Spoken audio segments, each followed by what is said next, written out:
Bonsoir à toutes et à tous. Dans l'actualité de ce soir, bientôt la fin du calvaire pour les usagers de la route d'Abompa, kilomètre 36. Les travaux de construction de ce tronçon vont bien fin et la fin des travaux est annoncée avant les grandes pluies. Et puis sécurité maritime avec la mise à l'eau de nouvelles navettes. Les marins guinéens s'exercent à la navigation et travaux mécaniques. Enfin, la journée mondiale de la presse, une journée célébrée en différé avec une conférence de presse et l'installation du nouveau patron de la maison de la presse. Voilà pour les titres encore une fois, bonsoir, mais tout d'abord ces séries de décrets, décret 2, barre 2015, barre 0077, barre PRG, barre SGG porte en nomination de conseiller à la présidence de la République.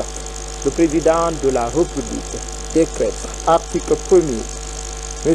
Mohamed Lamine Fofana, magistrat précédemment conseiller spécial chargé de la réforme de la justice, est nommé conseiller chargé des relations avec les institutions républicaines avec rang de ministre. Article 2. Madame Mamakani Diallo, ancien haut cadre à la Banque africaine de développement BAD, est nommée conseillère économique principale avec rang de ministre. Article 3. Madame Maria Toubari, précédemment présidente du conseil d'administration de l'Agence nationale de la microfinance ANAMIF, est nommée conseillère diplomatique. Article 4. Le présent décret qui abroge toute disposition antérieure contraire et prend effet à compter de sa date de signature sera enregistré pour publié au journal officiel de la République. Conakry le 6 mai 2015, professeur Alpha Condé. Décret porte en nomination de chargé de mission à la présidence de la République. Le président de la République décrète, article 1er, les cadres dont les prénoms et noms suivent sont nommés dans les fonctions de chargé de mission à la présidence de la République. 1. M. Zézé Hakim, précédemment chargé de mission au ministère du Tourisme, de l'Hôtellerie et de l'Artisanat. 2. Madame Mariam Chérifa, administrateur civil. 3. M. Suleiman Keita, sociologue. 4. M. Cheikh Mohamed Konaté, ancien préfet en service au ministère de l'administration du territoire et de la décentralisation. Article 4. Le présent décret qui abroge toute disposition antérieure contraire et prend effet à compter de sa date de signature sera enregistré et publié au journal officiel de la République.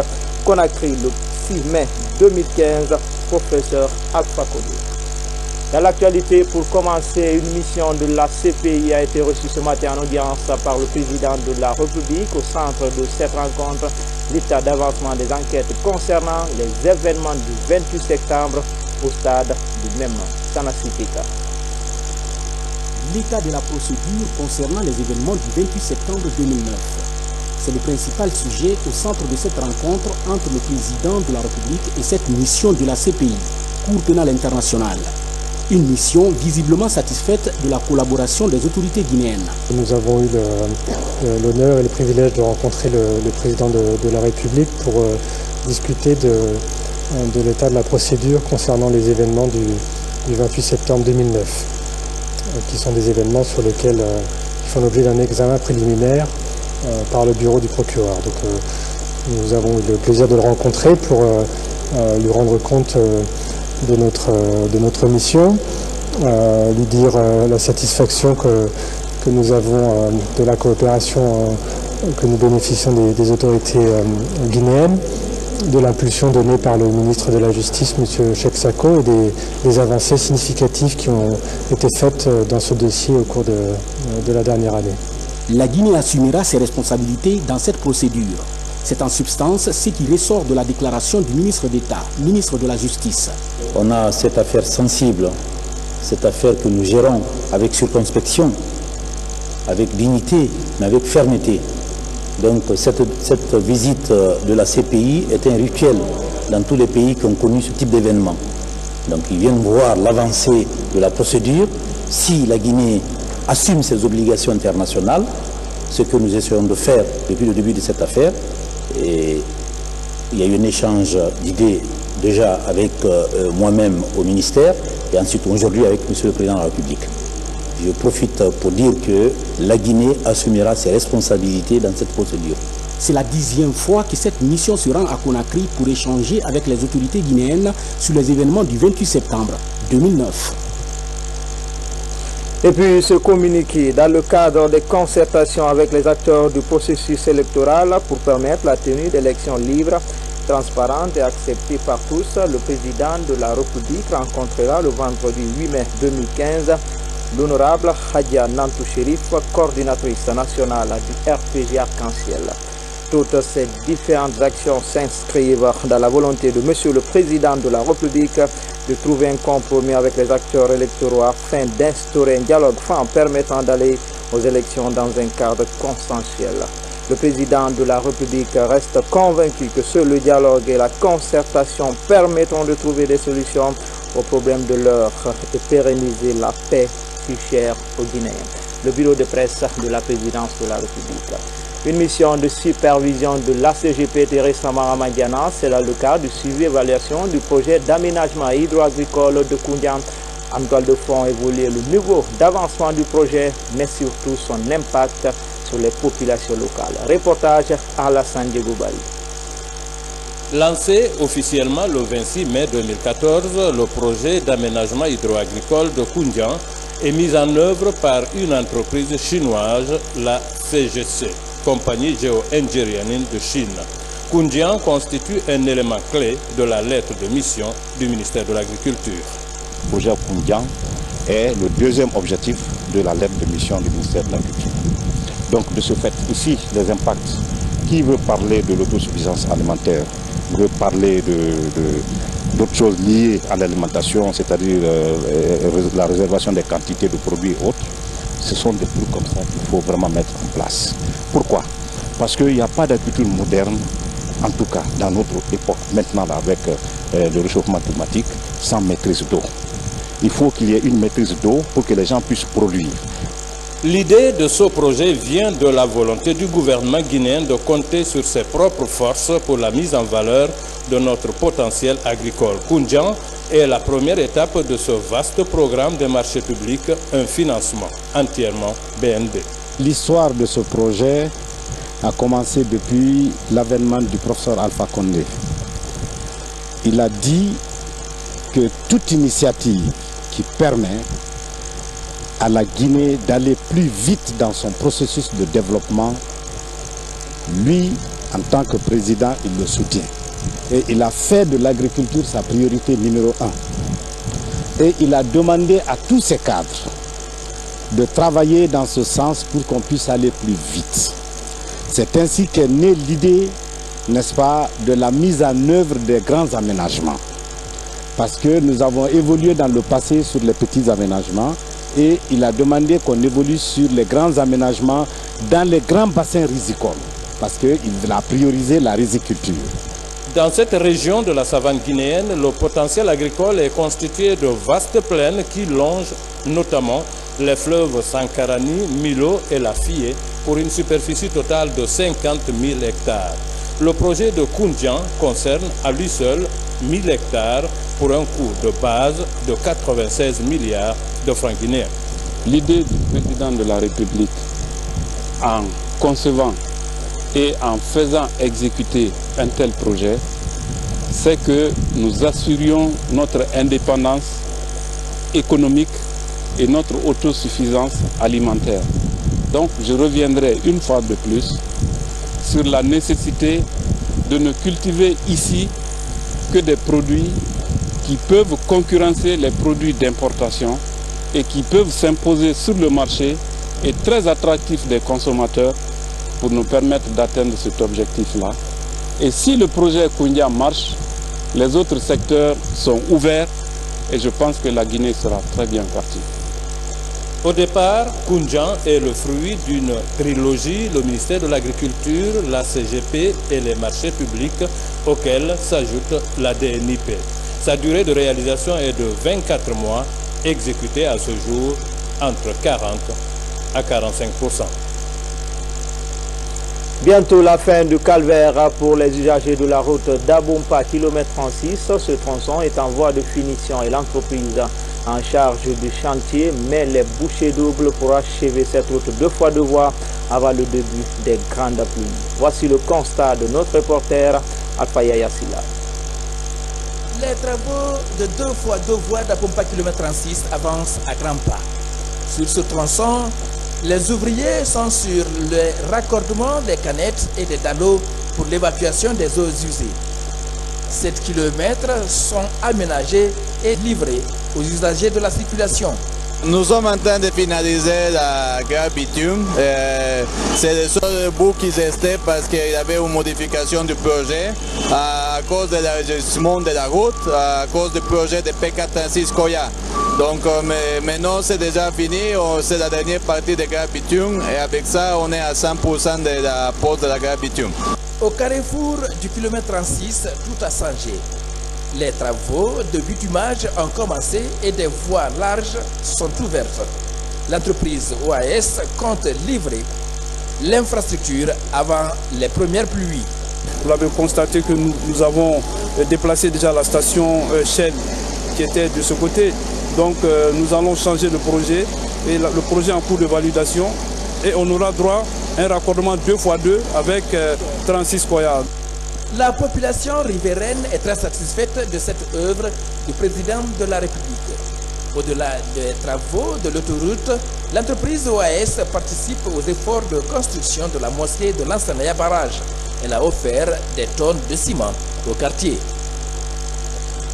Et puis, dans le cadre de la réalisation du projet Djandia, la compagnie Rusal entend construire un complexe de transbordement à Dougoula.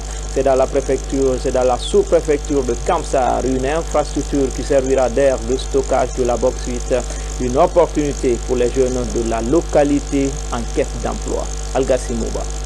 Sur cet espace de Tarensa d'environ 4 km² sera construit un complexe de transbordement. Situé dans le village de Dougoula, à 14 km de la sous-préfecture de Kamsar, le futur établissement servira d'aire de stockage de la bauxite. Ces travaux de construction sont entamés. Je voudrais dire aux populations de Tarensa et de Dougoula qu'ils ont vraiment de la chance. Si aujourd'hui, le port du projet Djandian doit se faire à Dougoula, je voudrais que les populations se sentent concernées. Par Taressa, dans le cadre du projet Djandian, on va construire une nouvelle autoroute longue de 25 km jusqu'au point de la jonction au chemin de fer Kamsar-Sangredi dans la région de Boké. Une opportunité pour la contrée. Le chantier pourrait accueillir plusieurs jeunes en quête d'emploi. Nous remercions toutes les sociétés minières, toutes les entreprises, tous les projets évoluant avec nous aujourd'hui et qui doivent tenir compte des réalités du terrain. Ces réalités du terrain, c'est d'abord la lutte contre le chômage. Il y a près d'un nombre important de jeunes ici sans emploi. Et leur présence aussi va contribuer à l'amélioration des conditions de vie de la population de l'Irène. Le chantier est assuré par la compagnie Rusal dans le cadre du projet d'intérêt national Djandian. Il vient s'ajouter à la longue liste des réalisations des sociétés et projets miniers dans la préfecture de Boké. Et puis cet autre communiqué, le gouverneur de la ville de Conakry, président du conseil de ville, constate avec regret le comportement de certains citoyens qui ternissent l'image de la ville de Conakry, à savoir le déversement des huiles de vidange sur la chaussée à l'occasion des manifestations dites pacifiques, occasionnant non seulement des accidents graves, mais aussi la dégradation de la couche de bitume. Des transactions domaniales causant des grands conflits dans notre cité. C'est pourquoi les dispositions suivantes sont prises pour renforcer la paix et la sécurité des citoyens. 1. L'interdiction formelle de procéder à tout stockage d'huile de vidange par qui que ce soit et dans n'importe quel endroit. 2. Aussi, l'interdiction à tous les services techniques ou des simples citoyens de procéder à des transactions domaniales sans l'approbation de l'autorité compétente. 3. Toute personne reprochée par l'un des faits issus énumérés sera traduite devant les juridictions compétentes. Le maire et les présidents des délégations spéciales, les services de sécurité, gendarmerie, police, la direction régionale de l'aménagement de la ville, la direction des services propres de la ville de Conakry sont chargés en ce qui le concerne de veiller à l'application stricte de la présente décision. Conakry, le 6 mai 2015, Soriba Sorel Kamara. À l'état-major de l'armée de mer, l'heure est à la mise à l'eau de nouvelles vedettes. Pour la circonstance, des marins sont soumis à un exercice de navigation et de maîtrise des vedettes et navires. Des équipements qui doivent servir dans la surveillance des côtes guinéennes. Explication, commandant Mohamed Kassé, il est le correspondant de la presse militaire. Aujourd'hui, sur l'instruction du chef d'état-major général des armées, c'est la pratique. Ce que vous avez appris en classe, mécanicien pilote, navigateur, accostage, devant une commission de l'état-major général des armées et du ministère qui sera dirigée par l'inspection générale des forces armées guinéennes, vous allez montrer ce que vous avez appris. Cette démonstration dynamique de l'armée de mer au bassin du port autonome de Conakry a regroupé les commandos fusiliers marins, les militaires de la garde présidentielle et les éléments de la gendarmerie maritime. Durant 3 heures, la manœuvre était axée sur 4 missions: l'abordage, l'escorte, l'interception et la sécurisation d'une zone stratégique. La marine a montré aujourd'hui par cet exercice toute la qualité de ces équipages qui viennent d'être formés pour réaliser toutes les missions d'intervention et de protection que peuvent faire ces nouveaux intercepteurs. L'objectif de cet exercice est de permettre aux militaires d'avoir la maîtrise des équipements dans le cadre de la navigation et la mécanique pour mieux contribuer à la sécurisation de notre espace maritime. Nous sommes venus dans le cadre des exercices programmés ici au niveau de la marine pour voir l'état opérationnel des matériels, voir le niveau de formation et la maîtrise technique, n'est-ce pas, des mécaniciens sur ces différents matériels. Dans les prochains jours, cette synergie d'action s'étendra sur l'utilisation des nouvelles vedettes et patrouilleurs offertes par le commandant en chef des forces armées à l'état-major de l'armée de mer. Toute chose qui va sans doute améliorer les capacités opérationnelles de ces unités. Page économie avec les négociations sur les conclusions de la 6e revue du programme guinéen avec le Fonds monétaire international qui se poursuivent. Ce mardi, les experts du FMI ont conféré avec les responsables de la Banque centrale. Les débats ont porté sur les réformes engagées dans le secteur bancaire. Boubacar Ba. Au siège de la Banque centrale, les experts du Fonds monétaire se sont entretenus avec les autorités de cette institution sur la politique monétaire et bancaire, l'évolution de la gestion des agrégats monétaires de janvier 2015 à mars 2015 et les projections sur le reste de l'année en cours. L'exécution du budget en devise avec les données sur les réserves internationales, le bilan de la Banque centrale et des banques commerciales, la problématique de l'investissement des réserves de la Banque centrale, la situation de crédit à l'économie et le contrôle bancaire ont fait l'objet de discussions. On a constaté qu'à cette date-là, les critères et repères du programme ont été atteints, notamment en ce qui concerne les réserves internationales nettes de la Banque centrale et les avoirs intérieurs nets de la Banque centrale. En marge, bien sûr, les questions afférentes à la politique monétaire et de change ont été abordées, et notamment la revue possible du marché interbancaire d'échange dans le sens d'une plus grande modernisation. Nous avons discuté la conduite de la politique monétaire en République de Guinée, en particulier l'assouplissement de la politique monétaire pour supporter les efforts du gouvernement dans la lutte contre Ebola. Comme vous le savez, la Banque centrale a réduit le taux des réserves obligatoires de 2 points de pourcentage, qui a permis de renforcer la capacité des banques à fournir du crédit à l'économie. Et je crois que cela a permis d'aider la croissance du PIB, de l'activité économique en général et évidemment les conditions de vie des Guinéens. D'autres questions ont été soulevées, comme l'augmentation des fonds propres ou la récapitalisation des banques privées par rapport aux objectifs du programme à hauteur de 100 milliards de francs guinéens. À ceci s'ajoute la situation des textes réglementant les bureaux de change et le système de change. L'inflation, elle, se comporte bien. 8,5% à ce jour et les réserves de change de la Banque centrale sont conformes aux normes. De l'analyse de la situation, on note que tous les indicateurs de performance liés à la conclusion de la 6e revue du programme de facilité élargie de crédit négocié de commun accord avec le gouvernement tiennent la route à la Banque centrale. Et puis la journée mondiale de la presse célébrée le 3 mai de chaque année a été célébrée en différé ce mercredi 6 mai.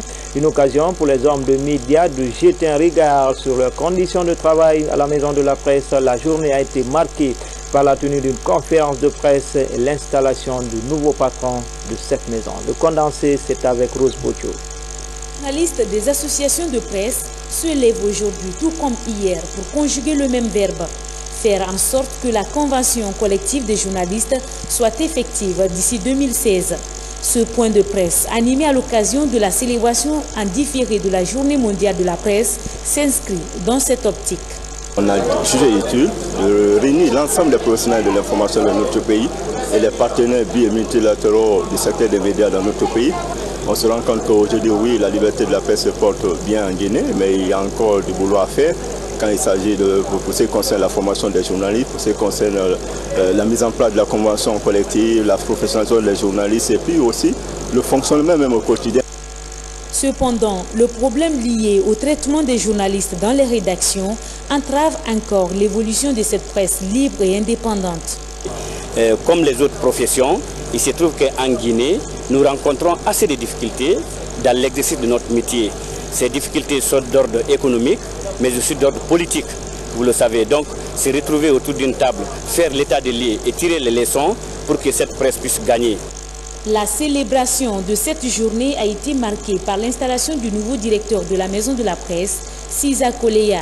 Sanassa Diané passe la main à Hassan Kaba, désormais appelé à conduire les rênes de cette maison, des journalistes. Ce qui a marché, c'est du point de vue commodité des journalistes. Je pense que quand un journaliste a la possibilité de prendre du son à partir de la maison de la presse ou des images, de les traiter sur place et de les envoyer à ses organes respectifs et qu'il a une connexion qui est une connexion normale en Guinée, il ne faut pas trop en demander.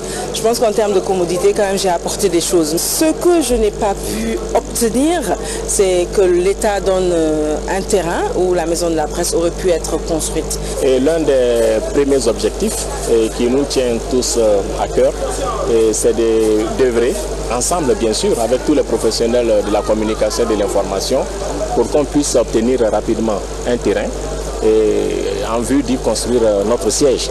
Lorsque vous vous rendez, par exemple, au Mali voisin, vous vous rendez compte de l'énorme retard que nous avons pris dans ce domaine. Le directeur de la Maison de la Presse est élu pour 3 ans non renouvelables par appel à candidature. Depuis sa création en 2010, c'est le 3e directeur à occuper ce poste. Les ministères de l'Industrie, des petites et moyennes entreprises de la ville, de l'aménagement du territoire et celui de la pêche ont accueilli hier leur nouveau patron de département. Il s'agit respectivement de Boubacar Bari, Nousseni Kamara et Jean-René Kamara. Les nouveaux promis mesurent les défis qui les attendent et promettent de mériter la confiance placée en eux. Komara Moussa. Nousseni Kamara succède à Ibrahima Bangoura. Dans la rigueur, il ambitionne de préserver les domaines fonciers de l'État tout en corrigeant les faiblesses du secteur de l'urbanisme et de l'habitat. J'ai également perçu le rôle combien fondamental que ce département doit jouer pour parvenir à un développement socio-économique équilibré du territoire national et à une amélioration significative du cadre et des conditions de vie des populations, aussi bien urbaines. Je puis vous assurer que je ne ménagerai aucun effort pour que cette vision devienne une réalité. Pour ce faire, je voudrais, afin que les faiblesses du ministère de la ville et de l'aménagement du territoire soient corrigées et que ces acquis dès maintenant soit renforcée. Luceni Camara passe le portefeuille du département de la pêche et de l'aquaculture à Jean-René Camara, ancien secrétaire général du ministère du Plan. Ce promu mesure les défis qui l'attendent. Il s'agit entre autres de l'approvisionnement des marchés locaux en poissons, la lutte contre la pêche illicite. Un sujet qui me tient particulièrement à cœur est celui relatif à nos relations avec l'Union européenne. Notre statut actuel de seul pays au monde, considéré comme pays tiers, non coopérant en matière de lutte contre la pêche non réglementée et non déclarée, n'est ni admissible ni supportable. C'est pourquoi la seule lutte qu'il faille mener avec plus de hardiesse est celle qui consiste à faire lever la sanction qui pèse négativement sur le développement du secteur, et ce sera notre cheval de bataille. À la tête du ministère de l'Industrie, des petites et moyennes entreprises et de la promotion du secteur privé, Agia Fatmata Binta Diallo passe le témoin à Boubacar Bari. Le combat du leader de la COEP sera de booster le secteur industriel et de promouvoir le secteur privé afin de favoriser la création d'emplois en Guinée.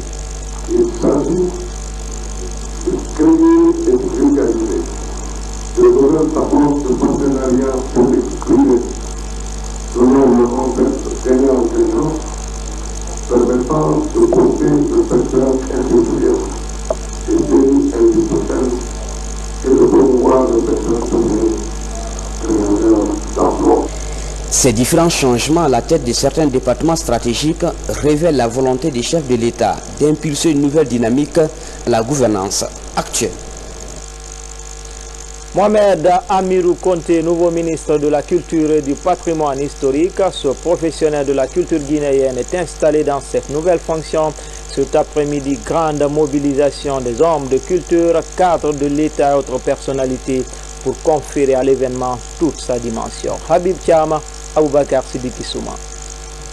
Qu'on l'attendait, la mobilisation impose cette installation en plein ciel. Mohamed Amirou Konté est ainsi investi dans ses nouvelles fonctions de ministre de la Culture et du Patrimoine historique. Son Excellence, Monsieur le Président de la République et Monsieur le Premier ministre m'ont chargé de vous dire qu'ils comptent sur vous pour le retour de la Guinée sur la scène internationale et dans le concert des pays des arts et de la culture. Monsieur le ministre Mohamed Amirou Konté, votre nomination n'est que l'aboutissement de votre engagement pour le rayonnement de la culture nationale. Jusque-là, secrétaire général du dit département, ce vieux routier de la culture guinéenne se veut un réformiste. Dans l'ensemble, le secteur de la culture n'a jamais pu se relever de manière à jouer un rôle efficient et durable dans le processus de développement socio-économique de notre pays. Mon combat à la tête du département de la culture sera justement de relever un tel défi. Après de longues années d'hésitation et d'inquiétude, le monde artistique et culturel guinéen renoue avec la confiance. Amirou Konté est témoin des deux générations, de la génération de l'ancien, de nos papas, de nos aïeux, et la nouvelle génération. Donc il s'y connaît et c'est un artiste. Moi je pense que vraiment la culture guinéenne, elle est sauvée car la culture est la pièce maîtresse d'identité d'une nation, d'un pays. Le nouveau promu succède à Feu Ahmed Tidiane Cissé, décédé il y a quelques mois. Les états généraux de la culture guinéenne constituent la pièce maîtresse de son chapelet de priorité. Dans l'actualité encore, le chef du gouvernement était récemment à Koba, une des localités de Boufa, accompagné par la coordinatrice nationale du RPG Arc-en-Ciel. Mohamed Saïd Fofana tente de sensibiliser les populations sur les mesures de prévention contre Ebola. Le reportage est signé Ousmane Bangoura. Nous voici à Koba, dans la préfecture de Boufa, située à 130 km de Conakry. Ici, grâce à la vigilance et le respect de modes de prévention édictés par les agents de la santé, la fièvre hémorragique à virus Ebola est maîtrisée. C'est justement pour impliquer les citoyens dans la sensibilisation que le Premier ministre, Mohamed Saïd Fofana, accompagné de la coordinatrice nationale du RPG Arc-en-Ciel, s'est rendu dans la localité. Pour la grande bataille menée contre la maladie de la fièvre hémorragique à virus Ebola, c'est aussi l'occasion de remercier à travers vous tous les partenaires qui nous ont appuyés et accompagnés dans cette lutte. La population de Koba vous dit que son passé électoral n'est qu'un triste souvenir et que désormais, il faut compter avec elle pour la réélection du professeur Alpha Condé. Notre préoccupation de l'heure, c'est vraiment Ebola. Que Ebola parte de notre pays. Nous allons partir dans chaque famille pour sensibiliser, de se faire recenser. Si on ne se fait pas recenser, on ne peut pas voter. Et c'est essentiel pour que le professeur passe.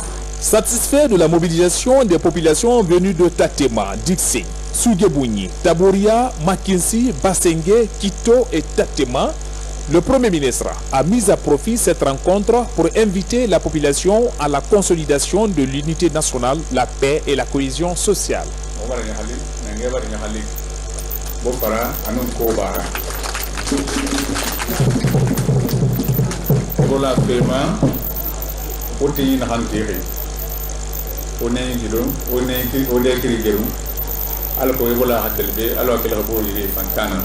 Président Alpha, projet naïra, projet big, anu chinois au barnato, anu mubadala, nanu hambi, ala kona tonne hamine bofa. A heri singeru ma utananda, asa yegade, ala hana sonaya, ala utan kiyene. Khali be bansana, ino bere wode la gina birin deje, ala ki nanaki. Asana nderi fa yara so fe famma, fa yara so de e bofa taldi kono no madangi dera. Alna fan kebe ke utananda. Ba ummatali kirin naka ake to dunia khatan rima asona ake nake ba wudni namuna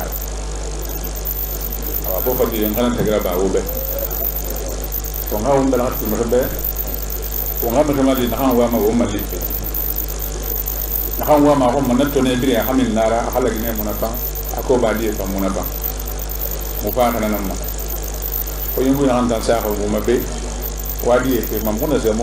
Cette tournée prouve à suffisance combien de fois le Premier ministre est attaché aux idéaux de paix et du progrès toujours prônés par le chef de l'État, le professeur Alpha Condé. Dans le Nabaya, les femmes se disent prêtes à soutenir les actions du chef de l'État réunies dans une association pour le développement intégré des femmes de Kankan. Elles viennent ainsi d'organiser une grande fête pour prouver leur adhésion à la mouvance présidentielle. Reportage à Kankan, Hadiada Mamadasouba.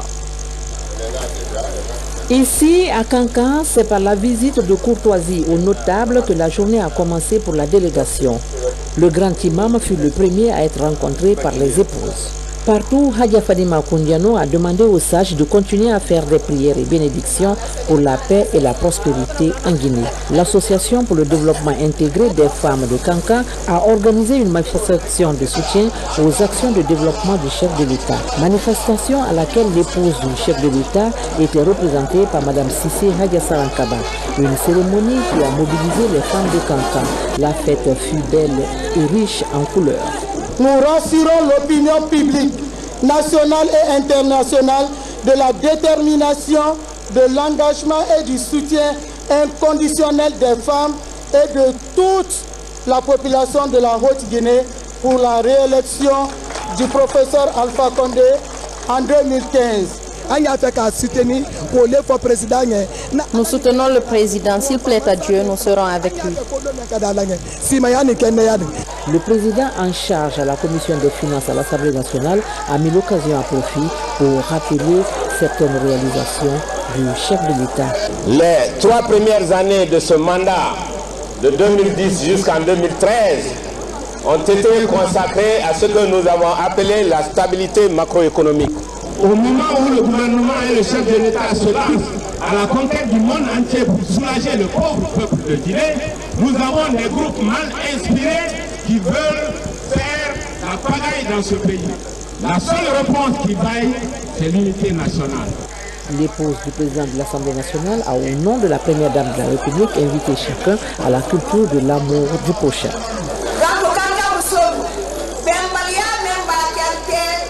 Femmes de Kankan, entendez-vous, c'est l'union qui fait la force. Faisons la paix. Tous les mouvements qui soutiennent le président Alpha Condé doivent être ensemble. On ne doit pas être avec le RPG et vouloir de la division. C'est en étant ensemble que nous pourrons gagner.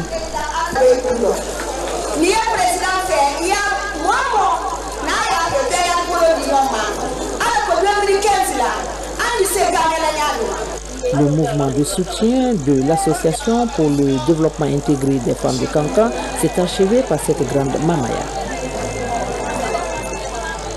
Sans transition, en plus bref et en image, les côtes italiennes sont devenues le nouveau cimetière des migrants. La police douanière et financière italienne annonce avoir sauvé du naufrage dans la nuit du mardi plus de 330 migrants, tous affamés après 12 jours passés à mer, alors que plus de 1500 autres ont été sauvés ces derniers jours.